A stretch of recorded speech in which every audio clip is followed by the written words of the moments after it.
नमस्कार शेतकरी मित्रांनो, मी तुमचा मित्र अविनाश मेमान कृषी टिपे यूट्यूब चॅनल आपलं स्वागत करतो।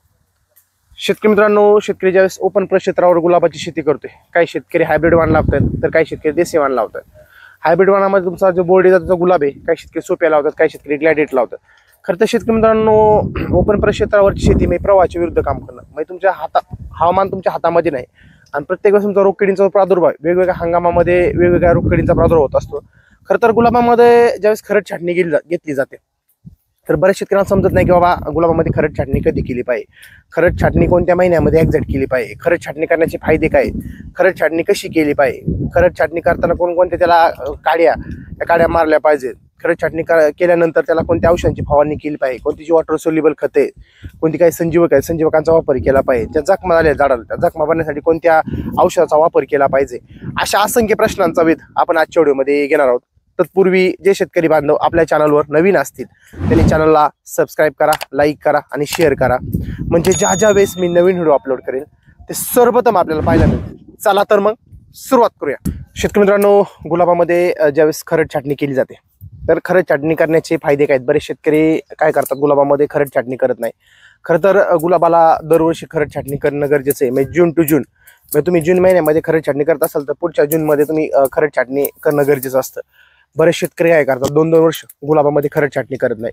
शेतकऱ्यांना खरड छाटणी करण्याचे फायदे असे होतात की पावसाळ्यामध्ये जो रोगकिडींचा प्रादुर्भाव आहे त्यामुळे तुमचा डाउनी मिल्ड्यू असेल किंवा तुमचा ब्लॅक स्पॉट असेल, खरं तर पावसाळ्यामध्ये गुलाब बागेमध्ये गर्दी जास्त झाली की तुम्हाला ब्लॅक स्पॉटचा प्रादुर्भाव आणि दुसरी तुम्हाला डाउनी मिल्ड्यूचा प्रादुर्भाव जास्त आणत असतो आणि जी क्वालिटी मानावाशी निघत नाही।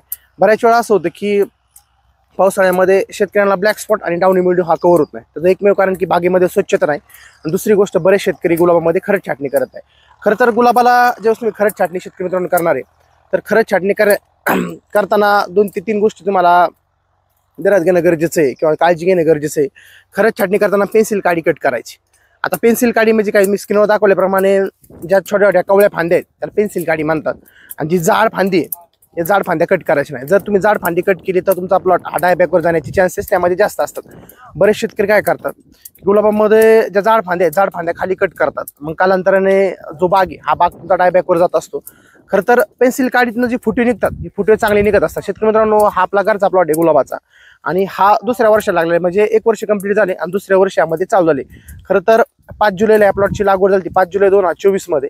आता जून महिन्यामध्ये याची कटिंग चालू आहे, म्हणजे थोडक्यात 11 महिने प्लॉट झाले आणि 11 महिन्यानंतर आपण यामध्ये पहिली खरड छाटणी घेतोय। खरं तर गुलाबाची एकदा लागवड केल्यानंतर गुलाब 4 ते 5 वर्ष आपल्या जमिनीमध्ये चांगला राहतो। शेतकरी मित्रांनो, ज्यावेळेस गुलाबामध्ये खरड छाटणी केली जाते तर खरड छाटणी करताना 2 ते 3 गोष्टी तुम्ही ध्यानात घेणं गरजेचं आहे की ज्यावेळेस तुम्ही खरड छाटणी करताय पेन्सिल काडी मारणे, जाड काड्या कट न करणे आणि दुसरी गोष्ट बागेमध्ये स्वच्छता। जर तुमच्या बागामध्ये स्वच्छता असेल तर तुम्हाला पावसाळ्यामध्ये जे येणारे संभाव्य रोग आहेत त्या रोगावर तुम्ही नियंत्रण मिळू शकता। खरं तर गुलाबामध्ये खरड छाटणी कशासाठी केली जाते? बरेच शेतकरी गुलाबाला खरड छाटणी करत नाही। शेतकऱ्यांना खरड छाटणी केली तुम्हाला फायदा असतो की तुमची जी क्वालिटी त्यामध्ये चांगली निघत असते। जे पेन्सिल काड्या आहेत पेन्सिल काड्यामधून तुमचा फुटवा चांगला निघतो आणि तुम्हाला फुटवा चांगला निघाला की तुम्हाला स्टेम चांगली भेटते। खरं तर आपण हा जो प्लॉट आहे हा 11 महिन्याचा प्लॉट झालेला आहे आणि हा जो प्लॉट आपण काय करतो, तुकड्यावर न तोडता आपण त्यावर दांडीवर तोडत असतो। बरेच शेतकरी बोर्डे जातीचा गुलाब हा तुकड्यावर तोडतात, म्हणजे किलोवर त्या तोडला जातो आणि बरेच शेतकरी काय करतात, दांडीवर तोडतात। खरं तर ज्यावेळेस तुम्ही दांडीवर गुलाब तोडताय तर दांडीवर गुलाब तोडताना शेतकरी मित्रांनो त्याची स्टेम चांगली 30 सेंटीमीटर पासून 60 सेंटीमीटर, काही रॅपरमध्ये गुलाब टाकतायत तर काही शेतकरी त्यामध्ये गड्डी बांधत असतात। खरं तुमची दांडी जाड पाहिजे, दांडी मोठी पाहिजे आणि दुसरी गोष्ट तुमची बर्ड साईज त्यामध्ये चांगली येते। खरं छाटणी केल्यामुळे तुमची या क्वालिटीमध्ये शेतकरी मित्रांनो 50 ते 60% पडत असतो। त्यामुळे दरवर्षी तुम्ही जून महिन्यामध्ये गुलाबाला खरड छाटणी करणं गरजेचं आहे। दुसरी गोष्ट, खरड छाटणी करताना मला सांगितले की ज्या पेन्सिल काड्या स्क्रीनवर दाखवल्याप्रमाणे पेन्सिल काडी मारून घ्यायची। पहिल्या वर्षाला प्लॉट काय होतं, प्लॉट थोडासा खाली असतो, पण जसं दुसरं तिसरं वर्ष लागतं तसं प्लॉट उंच होतो, मग हळूहळू तुम्हाला जे स्ट्रक्चर आहे बागाचं स्ट्रक्चर त्यामध्ये वर घेणं गरजेचं असतं। दुसरी गोष्ट, खरड छाटणी केल्यानंतर जिथनं आपण कट मारतोय, कट पण घेतल्यानंतर जी काडीला जखम होते तर जखम भरण्यासाठी आपण काय करतो, त्यामध्ये बोर्डो हे औषध मारायचं। 500 ग्रॅम बोर्डो किंवा त्यामध्ये ब्ल्यू कॉपर, म्हणजे तुम्ही बोर्डो सुद्धा मारू शकता किंवा ब्ल्यू कॉपर सुद्धा मारू शकता। त्यामध्ये जे फायदे असतो की तुमचं ज्या काड्या आहेत त्या काड्या डायबॅकवर जात नाही। दुसरी गोष्ट, एकदा बोर्डो मारून घेतला, कटिंग झाल्यानंतर दुसऱ्या ते तिसऱ्या तुम्ही बोर्डो हे बुरशीनाशक मारून घ्यायचं, बोर्डो किंवा ब्ल्यू कॉपर, आणि ड्रिपने तुम्ही पहिल्यांदा त्यामध्ये फॉस्फरिक ऍसिड सोडू शकता. बरेच शेतकरी मित्रांनो काय करतात की त्यामध्ये ट्रीटमेंट करत नाही. एकदा कटिंग झाली आणि शेतकऱ्यांना वाटतं की लाल फूट आपल्या बागाला निघली, आपण त्यामध्ये काहीच करायचं नाही. पण त्यामध्ये तुम्ही ट्रीटमेंट करणं खूप गरजेचं असतं. बरेच शेतकरी काय करतात त्यामध्ये ट्रीटमेंट करत नाही. फॉस्फरिक ऍसिड त्यामधनं तुम्ही सोडून द्या. 1 लिटर फॉस्फरिक ऍसिड, त्यामध्ये तुम्ही 1 ते 2 लिटर तुम्ही फॉस्फरिक ऍसिड सोडा.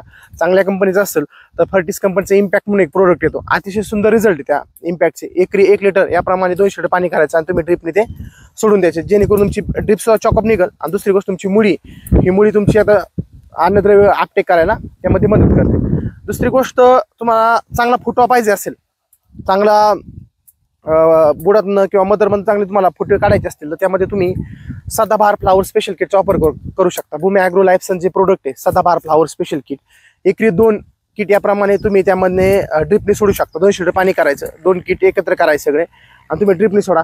अतिशय सुंदर रिझल्ट आहे. या प्लॉटमध्ये ज्या प्रॅक्टिसेस केल्या जातात वेळोवेळी तुम्हाला मी व्हिडिओ देईनच. आता जी कटिंग चालू आहे, बोर्डो मारताना पण व्हिडिओ येईन तुम्हाला. नंतर त्यामध्ये फॉस्फरिक ॲसिड सोडलं जाईल इम्पॅक्ट, आणि नंतर त्यामधून तुम्हाला सदाबहार फ्लावर स्पेशल किट सोडल्यानंतर त्या रिझल्ट कसे आले, त्याला फुटांची संख्या मेंटेन कशी डायरेक्ट तुम्हाला प्रत्येक वेळेस शेतकरी अपडेट देणार आहे. ह्या वर्षी चालूपासून शेवटपर्यंत शेतकऱ्यांना जे गुलाब उत्पादक शेतकरी त्यांना आपण वेळोवेळी मार्गदर्शन आपलंच असतं. खरं तर गुलाबामध्ये बऱ्याच शेतकऱ्यांना प्रॅक्टिसेस जमत नाही. खरं तर गुलाब शेती खूप चॅलेंजिंग पीक आहे शेतकरी मित्रांनो. ओपन प्रक्षेत्रावर ज्यावेळेस गुलाब शेती करतोय त्यामध्ये खूप चॅलेंज येतात. त्यामध्ये तुमचा कटिंग असेल, तुमचं बड साईज असेल, क्वालिटी मेंटेन करणं असेल, किंवा खते व्यवस्थापन असेल, पाणी व्यवस्थापन असेल, किंवा डाउनी मिल्ड्यू, ब्लॅक स्पॉट व्यवस्थापन, यामध्ये शेतकरी मित्रांनो खूप कसरत करावी लागते. खरं तर मी मागं सुद्धा एक व्हिडिओ बनवला होता, एक 11 मेच्या दरम्यान, किंवा गुलाबामध्ये खरंच छाटणी करताना कोणती काळजी घ्यायची, पेन्सिल काडी काय असते. शेतकरी मित्रांनो, मेहमान कृषी आमच्या युट्यूब चॅनलवर गुलाब शेती आणि गुलाब शेती समस्या संपूर्ण मार्गदर्शन उपलब्ध आहे. तुम्ही चॅनलवर व्हिडिओ पाहू शकता. शेतकरी मित्रांनो, गुलाब लागवडीपासून ते अगदी काढणीपर्यंत संपूर्ण मार्गदर्शन मिळवण्यासाठी अजूनही आमच्या चॅनलला तुम्ही सबस्क्राईब केलं असेल, चॅनलला सबस्क्राईब करा, लाईक करा आणि शेअर करा. धन्यवाद.